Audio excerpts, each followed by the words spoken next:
Hey, it's Joshua. One of the things I forgot to mention that I brought with me is my friend Kevin, who's holding the camera.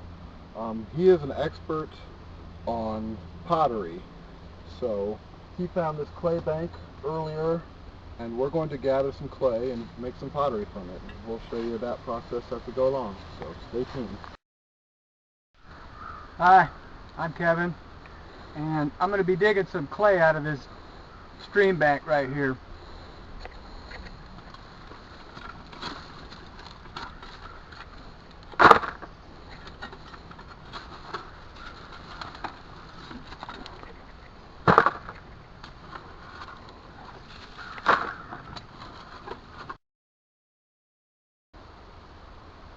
Well, I've dug a bucket full of this clay, and a lot of clay you can use just out of the ground. It has no impurities in it, or very few. And when I was messing with this stuff the other day, this one's got a few sticks in it and some little stones. So I gathered it dry, and where it's dry and crumbly, and I'm going to kind of smash it up with this rock a little bit, and any of the bigger stones and sticks that I see I'm just going to pick out. And then I'm going to mix it with water and use this big rock as a wedging table and mix it all up, and that's going to take a while. So we'll come back. What I'm doing here is wedging the clay.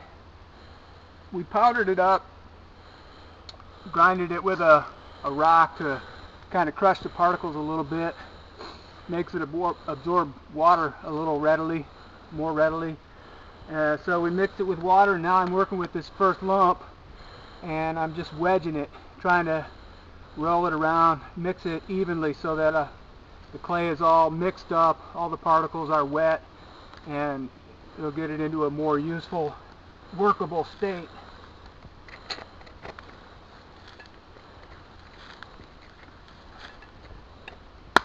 Is this branch in your way? No, it's fine. You sure? I'm sure.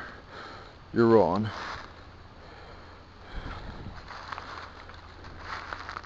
Okay, we've got the clay wedged up into a pretty good lump.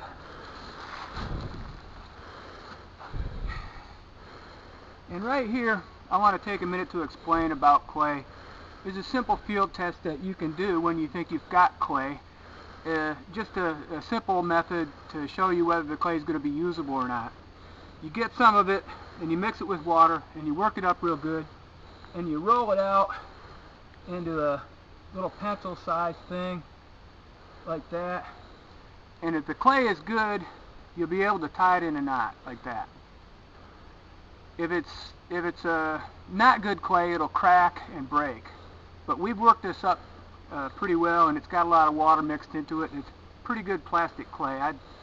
I think this is going to turn out something good. This is a brown colored clay, but when we fire it, it should fire out a light tan color, a buff color. And what I've got here, a couple clamshells that I found down by the pond, and I'm going to put some water in here.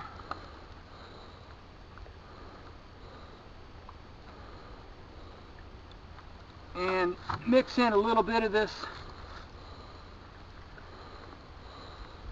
and make some really soupy wet clay, and this is going to act as a slip or a glue to join two pieces of clay together.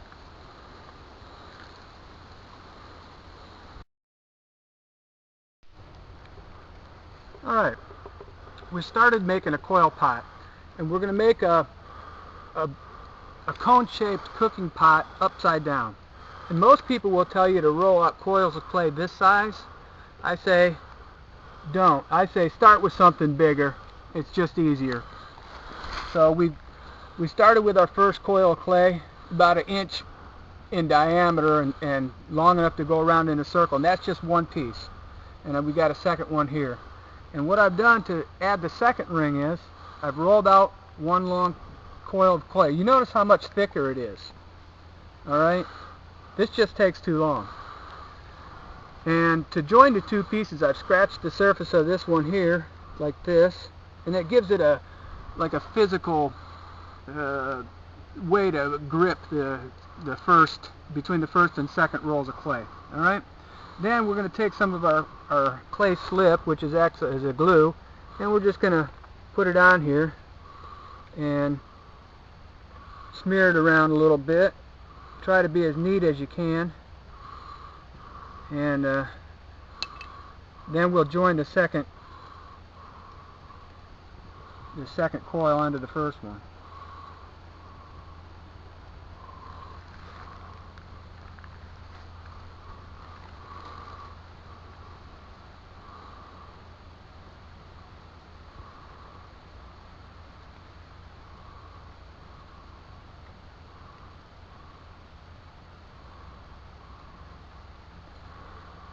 A lot of times you try to join two pieces of clay and they're too dry and they really won't stick together.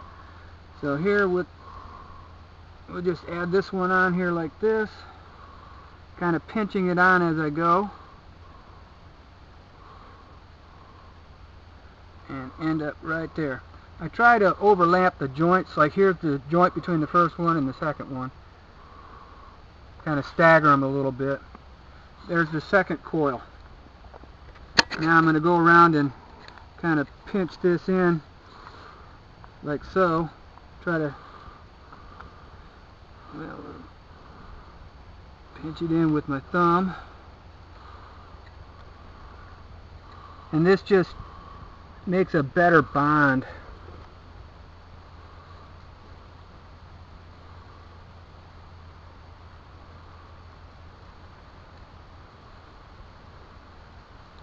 Alright, we'll worry about smoothing it all out as we go along. There's the second roll. Well, we're back, and as you can see, I've used larger size coils. 1, 2, 3, 4, 5, 6, 7, 8 coils to build this decent sized cooking pot. That'll hold probably 2 or 3 quarts when it's done. The bigger, fatter coils builds up the wall size faster. That's all I can say about using thicker coils. And go round and round in it, and I'm about to put on the bottom, and then I'm going to add 3 feet to it. So it'll set up right on a little tripod when I get done. Hi, we're back. We dug some clay. We made some stuff out of it. We let it dry for a day or two, and now we built this little rock circle. It's basically a cylinder and an above ground pit, and I built a big fire out of it with oak, which cools down pretty good, holds the heat, and put some wet green sticks over the top of it. Now I'm drying the pottery slowly over it. You can see the steam coming off of them, and after a while they'll be ready to go down in the coals, but it's going to go real slow at this point. We'll just keep them up here and over the heat and let them dry out real good until they're ready to take direct fire.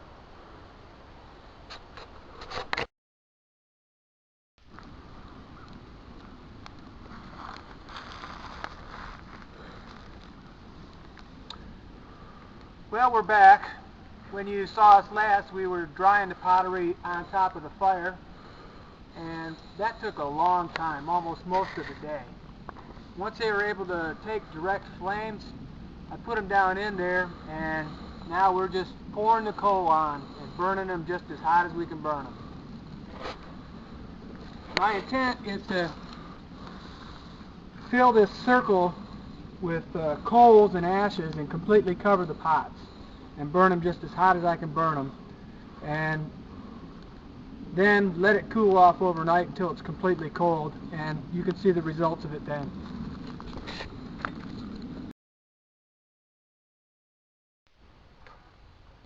I'm back. This is Joshua Hamlin. We fired these yesterday. Today it's almost dusk, and I'm coming to check on them. Before we do, I want to warn you that there's always a high percentage of failure.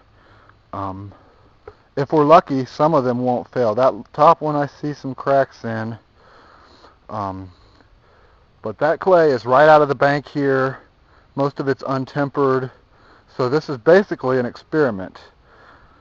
So we're going to pull these out and see how many of them survived the firing. Unfortunately, Kevin can't be here. We're so grateful to him for coming out and doing this video with us and staying with us for this week out in the wilderness.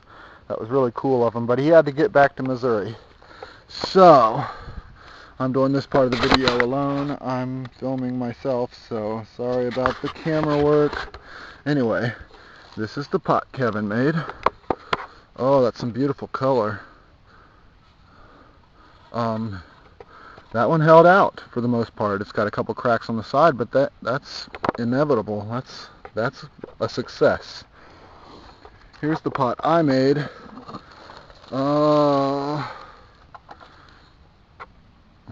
That's a failure. Some sides blown out on it.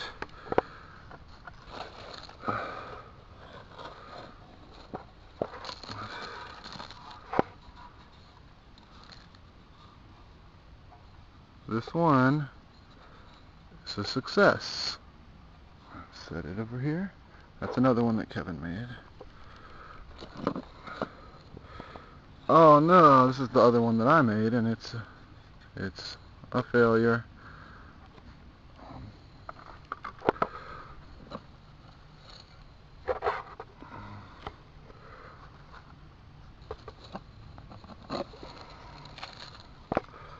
That is a success. We'll put the failures over here and the successes over here.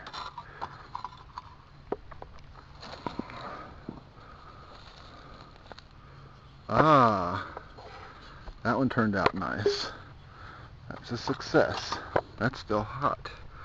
Probably shouldn't be pulling it out of here if it's hot. Here's a beauty that Kevin made.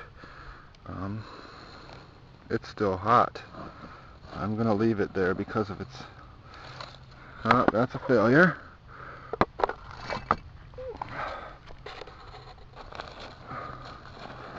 And I think that's it.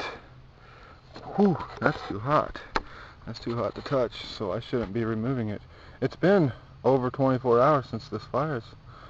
Well, not over 24 hours, but it's been a long time. I mean, it's dusk now of the next day.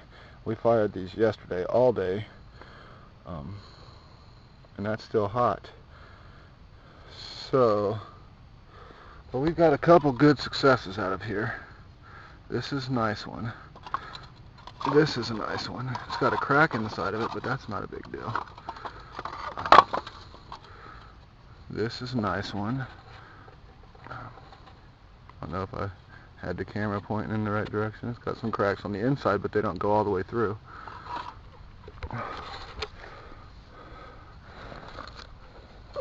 I'm going to cover that back up with ashes so it dries slowly, so it cools slowly.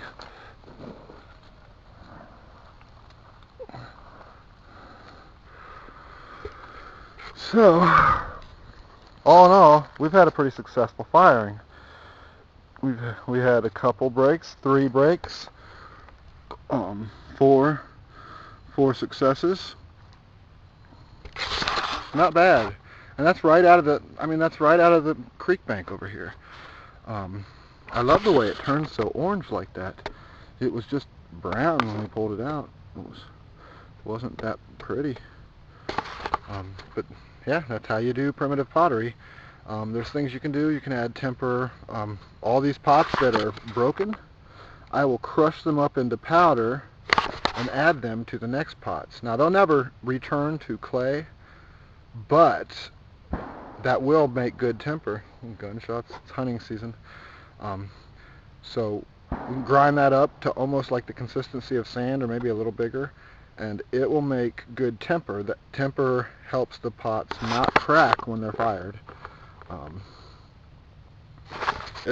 It makes it porous, so pretty much a success. We got 4 there that are good, 1 that's still hot, so we're going to leave it in there and pull it out later, but that's a successful one, and that's probably the most beautiful one. This big one, the one that Kevin made, that has a couple cracks in the side of it, it's just awesome. Look at that. I mean, that is awesome. My frying pan one didn't survive, unfortunately. It was a little bit above the coal line, so I had bad doubts about it. But that's, you know, that's a pretty good ratio of success to failure. I mean, you always lose some, usually doing primitive pottery. But that's a pretty good success rate. Oh, there's another one in here. This is